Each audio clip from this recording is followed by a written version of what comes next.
नमस्कार दोस्तों, आप सभी लोगों का स्वागत है आपके अपने यूट्यूब स्टडी विथ मंतोष में। हम लोग पृथ्वी की आंतरिक संरचना पढ़ रहे थे। आइए अब देखते हैं उसमें आगे पृथ्वी का रासायनिक संगठन एवं विभिन्न परतें। ठीक, तो पृथ्वी के रासायनिक संगठन और परत में क्या है, आइए इसको देख लेते हैं। सबसे पहले स्वेस के अनुसार, ठीक, किसके अनुसार? तो स्वेस के अनुसार। अब स्वेस महोदय क्या कहते हैं? स्वेस महोदय ने पृथ्वी की रासायनिक संरचना के विषय में प्रकाश डाला है। किस पर प्रकाश डाला है? तो ये रासायनिक संरचना पर प्रकाश डाले हैं। ठीक, कौन? स्वेस महोदय बताते हैं कि भूपटल का ऊपरी भाग अवसाद से निर्मित परतदार शैलों का बना है। जो भूपटल है पृथ्वी, उसका जो ऊपरी भाग है, ऊपरी भाग ये किसका बना है? तो अवसाद से निर्मित है। ठीक, और ये परतदार शैल से बना है। ठीक, ये अवसादी है और परतदार शैल से बना है, जिसकी गहराई तथा घनत्व बहुत कम है। इसकी गहराई और घनत्व बहुत कम है। ठीक, आगे, यह परत रवेदार शैल खासकर सिलिकेट पदार्थों की बनी है। ये रवेदार सिलिकेट पदार्थ की बनी है। किसकी बनी है? तो सिलिकेट पदार्थ की बनी है, जिसमें फेल्सपार तथा अब्रक आदि खनिजों की बहुतायत होती है। प्रश्न पूछा था जो है फेल्सपार और अब्रक के बारे में, तो पूछा था कि जो भूपटल है, भूपटल का ऊपरी भाग पे कौन से खनिज पाया जाता है? तो उसमें फेल्सपार जो है ऑप्शन में रखा था। ठीक, इस परत के भी दो भाग किए गए हैं। कितने भाग किए गए हैं? दो भाग। कौन कौन? प्रथम परत हल्के सिलिकेट पदार्थ की बनी है। जो प्रथम परत है ये हल्के सिलिकेट पदार्थ की बनी है। इस परत के नीचे स्वेस ने 3 परतों की स्थिति मानी है। कितने परतें को? 3 परतों की। कौन कौन से 3 परत हैं? आइए उसको देखते हैं। देखिए, पहला है सियाल। ठीक, पहला है सियाल। ठीक, इसमें जो सियाल लिखा है इसी से कंफर्म हो जाता है कि इसमें सिलिका और Al से एल्यूमिनियम, ठीक, एल्यूमिनियम की प्रधानता होगी। ठीक, लेकिन आइए देखते हैं पहले। परतदार शैलों के नीचे सियाल की एक परत पाई जाती है। जो परतदार शैल है, ऊपरी परत है, उसके नीचे सियाल की एक परत पाई जाती है, जिसकी रचना ग्रेनाइट चट्टान से हुई है। इसकी रचना किससे हुई है? तो इसकी रचना ग्रेनाइट चट्टान से हुई है। ग्रेनाइट चट्टान से। किसकी रचना? सियाल की। ठीक, इस परत की रचना सियाल तथा एल्युमिनियम से हुई है। ठीक, अभी मैं सियाल और एल्युमिनियम की बात किया था। तो इसकी रचना ग्रेनाइट चट्टान से और तत्व सिलिका तथा एल्युमिनियम। ठीक, प्रश्न पूछा हुआ है कि सियाल की रचना किस चट्टान से हुई है? तो ग्रेनाइट चट्टान से हुई है। बहुत इंपॉर्टेंट लाइन है। ठीक, इसी कारण इस परत को सियाल कहते हैं। सियाल क्यों कहते हैं? क्योंकि सिलिका और एल्युमिनियम से मिलकर बना, इसीलिए इसे सियाल कहते हैं। ठीक, आगे,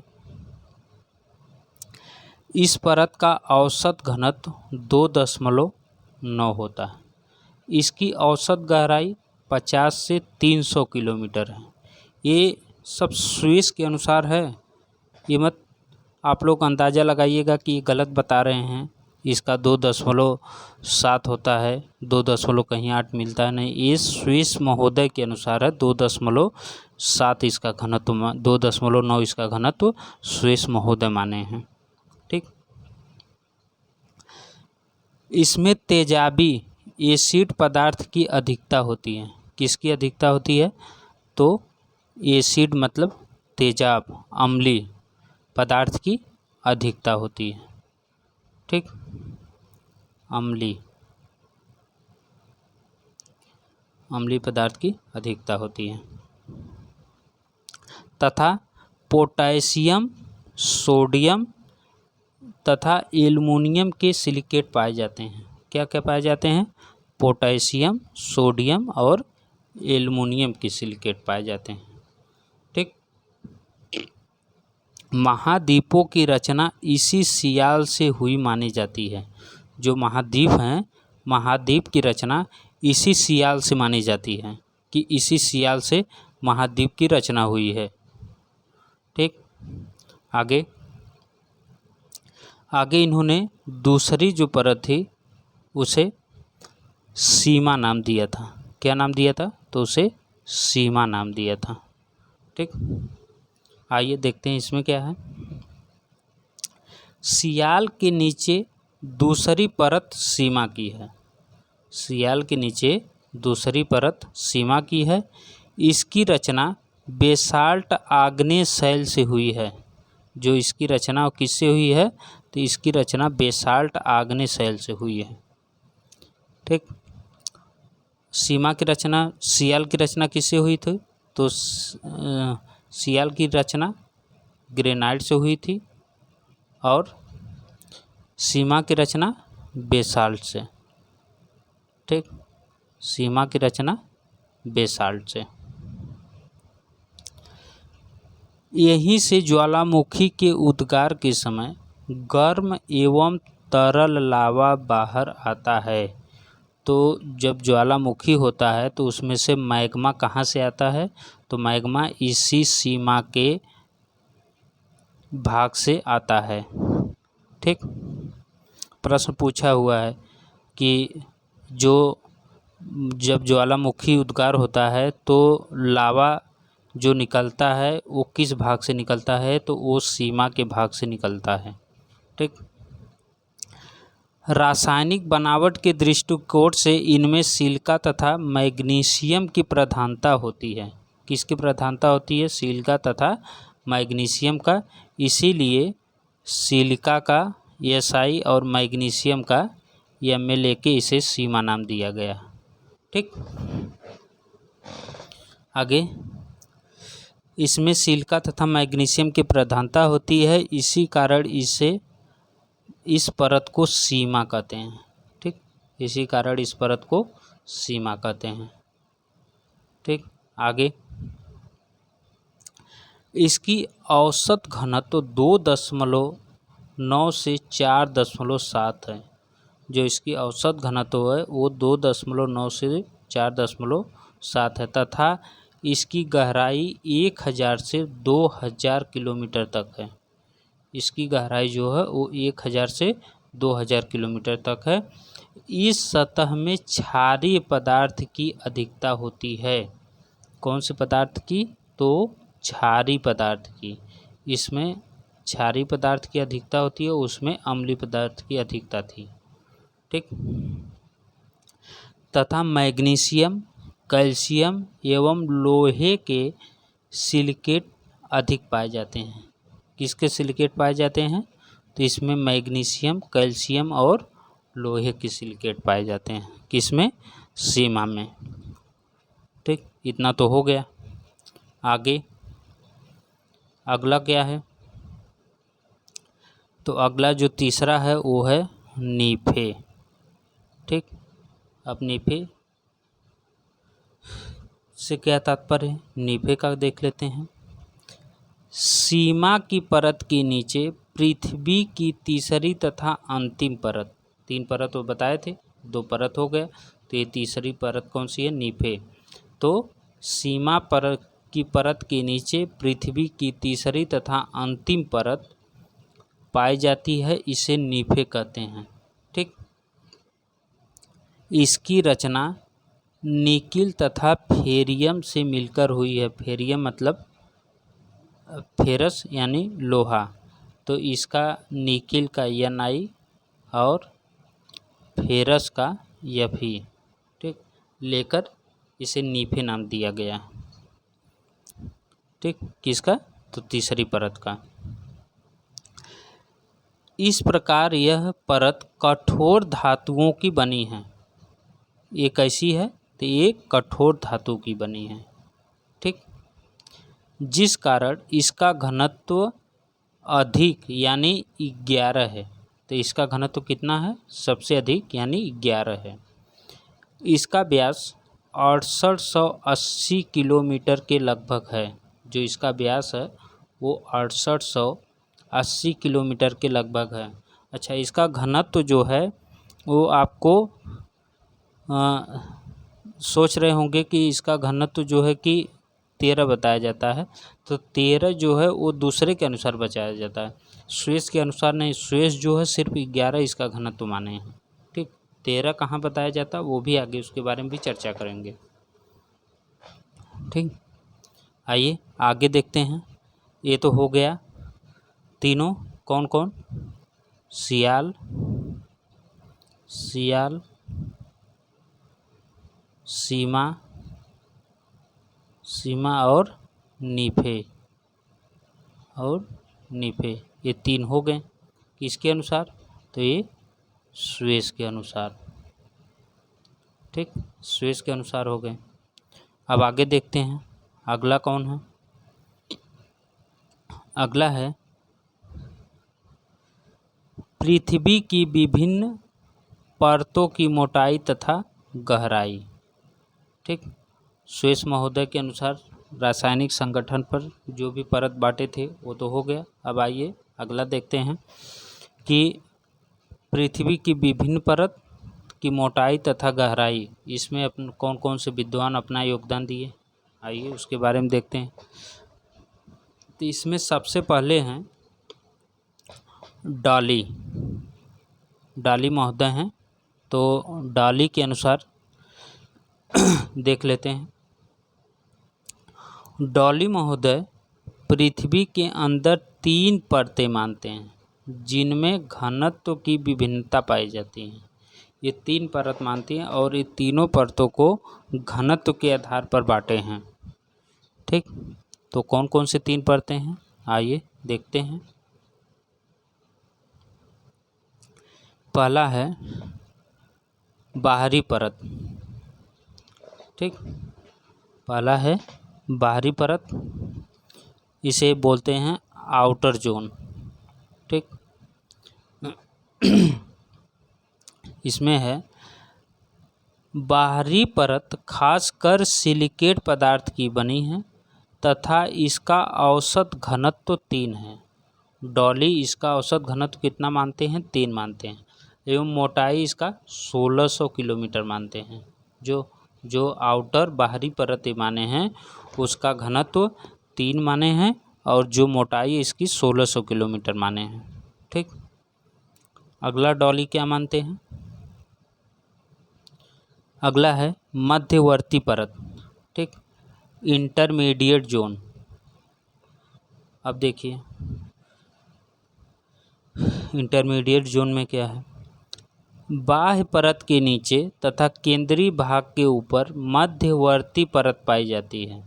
जो बाह्य परत है उसके नीचे केंद्रीय भाग के ऊपर मध्यवर्ती परत पाई जाती है जिसकी रचना लोहे एवं सिलिकेट के मिश्रण से हुई है।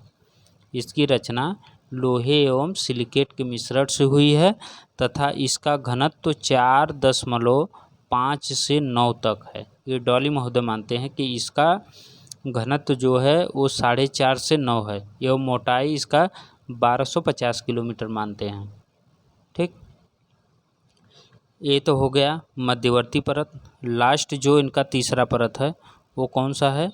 तो वो है केंद्रीय भाग, सेंट्रल जोन। ठीक, सेंट्रल जोन। अब इसमें क्या बोलते हैं, ये बताते हैं कि मध्यवर्ती परत के नीचे पृथ्वी की अंतिम तथा तीसरी परत केंद्रीय ठोस भाग के रूप में है, जो कि लोहे की बनी है। ये किसकी बनी है, तो ये लोहे की बनी है और उसका घनत्व 11.6 और इसका जो विस्तार है, विस्तार ठीक, ये 7040 किलोमीटर तक है। कितना है, तो 7040 किलोमीटर तक है। ठीक, ये 3 परत किसके हो गए, तो ये हो गया डॉली के। ठीक, कौन कौन, आउटर, इंटरमीडिएट और सेंट्रल, 3 इनके हो गए। ठीक, अच्छा कुछ लोग जो है सिर्फ स्विस महोदय का बता देते हैं और होम्स का बता देते हैं, बाकी ये सब छोड़ देते हैं। लेकिन हम लोग इस सब के बारे में विस्तृत चर्चा करेंगे ताकि कहीं से भी प्रश्न बनाए जो बाहर नहीं जाना चाहिए प्रश्न। ठीक, क्योंकि वो सब बहुत बार पूछ चुका है, अब उधर से जल्दी क्वेश्चन बनाने का उसका कोई वो नहीं है। अब ज़्यादातर प्रश्न जो चीज़ों से नहीं बनाए इस सब से ज़रूर बनाएगा, इसलिए इस सब के बारे में चर्चा करना ज़रूरी है। ठीक, हम लोग पूरा विस्तार से देखेंगे जितना भी देखेंगे। आइए देखते हैं अगला, जेफरीज महोदय के अनुसार। जेफरीज महोदय क्या कहते हैं, तो जेफरीज के अनुसार भूकंप की लहरों के अध्ययन के आधार पर जेफरीज ने पृथ्वी में 4 परतों की स्थिति बताई है। कितने परतों की, 4 परतों की स्थिति बताई है। कौन बताए थे, जेफरीज महोदय ने। और किसके आधार बताई है, तो भूकंप की लहरों के आधार पर बताई है। ठीक, प्रश्न पूछ सकता है कि जेफरीज महोदय जो वर्णन किए हैं पृथ्वी के परतों का, वो किसके आधार पर किए हैं, तो वो भूकंप की लहर के आधार पर किए हैं। ठीक, भूकंप की लहर के आधार पर। ठीक, और ये भी प्रश्न पूछ सकता है कि जेफरीज महोदय पृथ्वी की परतों को कितने भागों में बांटा है, तो 4 भागों में बांटा है। कौन कौन से, आइए देखते हैं। पहला है बाह्य अथवा प्रथम परत। ठीक, बाह्य अथवा प्रथम परत, यह परत दार शैलों से निर्मित है। जो बाह्य परत है यह परत दार शैलों से निर्मित है। ठीक, दूसरा बताते हैं द्वितीय परत में कि यह ग्रेनाइट चट्टान की बनी है। किसकी बनी है, तो ये ग्रेनाइट चट्टान की बनी है। ठीक, और तीसरा क्या है, तो तीसरा है, अब इसे मध्यवर्ती परत भी कहते हैं तीसरे को। ठीक, बताते हैं कि यह थैचिलाइट अथवा डायोराइट से निर्मित है। ठीक, तो किससे निर्मित है ये, थैचिलाइट अथवा डायोराइट से निर्मित है ये। ठीक, और जो इनका चौथा है, चौथा अथवा निचली परत, जो लास्ट परत है, उसको ये बताते हैं कि इसका निर्माण जो है वो पेरिडोटाइट अथवा इक्लोजाइट नामक चट्टान से हुआ है। किससे हुआ है, तो पेरिडोटाइट अथवा इक्लोजाइट नामक चट्टान से हुआ है। किसका, सबसे निचला जो परत है उसका निर्माण। ठीक, ये तो हो गए जेफरीज महोदय का। ठीक, जेफरीज महोदय का ये हो गए, और इनका 4 भाग था, इनका तो पूरा हो गया, भूकंप की लहर के आधार पर बताए थे। अब अगला है होम्स के अनुसार। अब होम्स महोदय क्या कहते हैं, इनका बहुत इम्पोर्टेंट है होम्स महोदय का। तो होम्स महोदय ने पृथ्वी में 2 परतें मानी हैं। कौन परत मानी है, 2 परत। प्रथम परत को इन्होंने क्रस्ट माना है। जो प्रथम परत है उसको इन्होंने क्या माना है, तो उसको इन्होंने क्रस्ट माना है, क्रस्ट। ठीक, बताते हैं कि इस क्रस्ट की जिसकी रचना, प्रथम परत की जिसकी रचना ऊपरी तथा मध्यवर्ती परत को मिलाकर होती है। ऊपरी तथा मध्यवर्ती परत को मिलाकर होती है। ऊपरी और मध्यवर्ती परत का मतलब क्या है, आगे देखिए बताते हैं।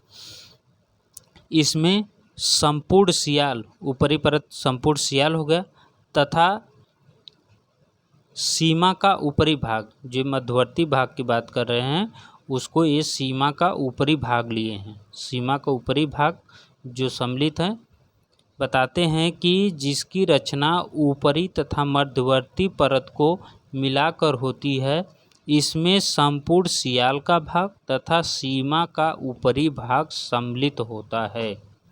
ठीक। दूसरा बताते हैं, दूसरी जो परत है उसे अधः अस्तर माना है इन्होंने। क्या माना है?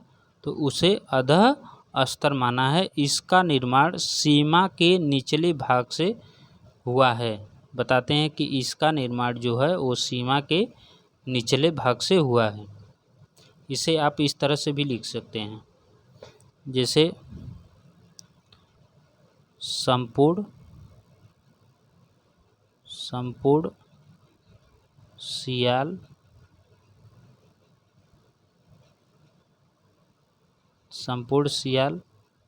तथा सीमा का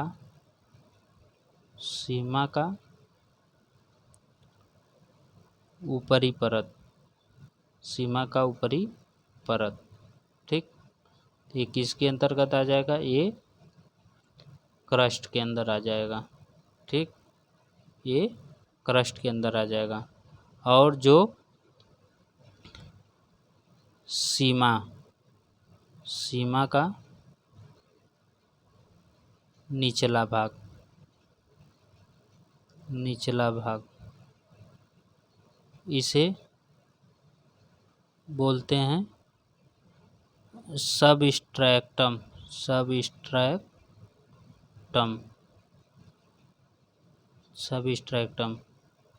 इसमें कौन सा हो जाएगा? तो इसे अधः अस्तर के अंतर्गत रखा गया। ठीक, अधः अस्तर के अंतर्गत रखा गया। ये तो हो गया होम्स के अनुसार। ये हमारे होम्स महोदय हो गए। अब अगला,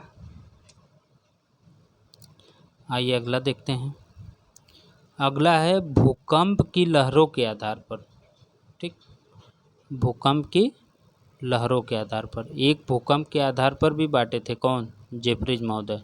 लेकिन अब ये भूकंप के लहर के आधार पर अलग है। कौन सा है? भूकंप की लहरों के आधार पर पृथ्वी में 3 मंडल बताए गए हैं। कौन कौन से मंडल बताए गए हैं? 3 मंडल बताए गए हैं। उसमें कौन कौन से, आइए देखते हैं। देखिए, इसमें पहला है लिथोस्फीयर।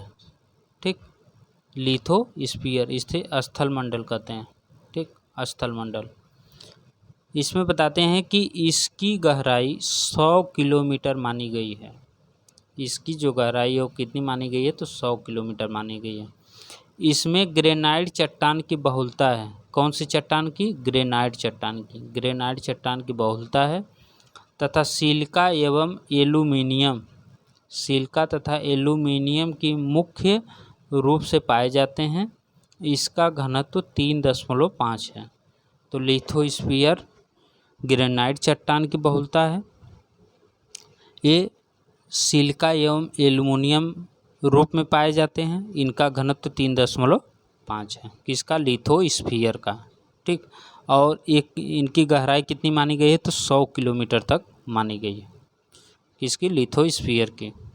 ठीक, अगला है पायरोस्फीयर। ठीक, अगला है पायरोस्फीयर। अब पायरोस्फीयर में क्या है? इसे मिश्रित मंडल भी कहते हैं। पायरोस्फीयर को मिश्रित मंडल भी कहते हैं। ठीक, इसकी गहराई 100 से 2880 किलोमीटर तक है। इसकी गहराई कितनी है? तो 100 से 2880 किलोमीटर तक है। इसका निर्माण बेसाल्ट से हुआ है। किससे हुआ है? तो इसका निर्माण बेसाल्ट से हुआ है। पायरोस्फीयर का, लिथोस्फीयर का ग्रेनाइट से हुआ था, पायरोस्फीयर का बेसाल्ट से हुआ है, जिसका घनत्व 5.6 माना गया। ठीक, ये किसके आधार पर है? तो भूकंप की लहरों के आधार पर। अगला है बैरोस्फीयर। ठीक, अगला कौन सा है? तो अगला है बैरोस्फीयर। इसकी गहराई 2880 किलोमीटर से नीचे केंद्र तक है। कितनी है? तो 2880 किलोमीटर से नीचे केंद्र तक मानी गई है। इस परत का घनत्व तो 8 से 11 किलोमीटर बताया गया। कितना बताया गया है? 8 से 11 किलोमीटर। ठीक, 8 से 11 किलोमीटर तक इसका घनत्व है। इसकी रचना लोहे तथा निकल से हुई है। इसकी रचना किससे हुई है? तो इसकी रचना लोहे और निकल से हुई है। निकल मतलब वही निकिल। ठीक, तो लिथोस्फीयर, पायरोस्फीयर और बैरोस्फीयर। अच्छा, इसका क्रम भी पूछता है। इसका जो है एक क्रम भी पूछता है। इसी पे टीजीटी या पीजीटी में इसका क्रम पूछा था जो है कि, या फिर नेट में शायद पूछा था। हाँ, नेट में पूछा था। इसका क्रम पूछा था। तो क्रम के अनुसार सबसे पहले लिथोस्फीयर, फिर उसके बाद पायरोस्फीयर,